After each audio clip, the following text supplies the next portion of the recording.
చిలకలగుట్ట ప్రస్తుతం మనం చెప్పుకుందాం ఒక్కసారి. ఇక్కడ ప్రస్తుతానికి మనం చూస్తున్నటువంటి ఈ ప్రాంతమే చిలకలగుట్ట.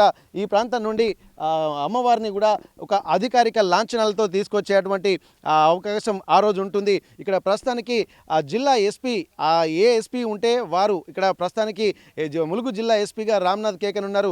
తను అధికారిక లాంఛనాలతో అమ్మవారిని సాధారణంగా గాల్లో 3 రౌండ్లు కాల్పులు జరిపి అమ్మవారిని సాధారణంగా తీసుకొస్తారు.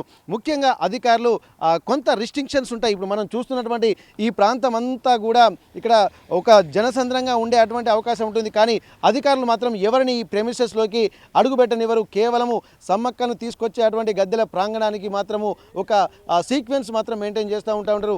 ఆ తర్వాత ఇక్కడ వచ్చేటువంటి అధికారులు కూడా ప్రస్తుతానికి ఇక్కడ ఏది చేసినా కానీ ఒక ప్రణాళికాబద్ధంగానే చేస్తూ ఉంటారు. ఎందుకంటే లక్షలాది మంది భక్తులు, కోట్లాది మంది భక్తులు ఆ 3 రోజులలోనే ఇక్కడ ఉంటుండడంతో ఒక ప్రాశస్త్య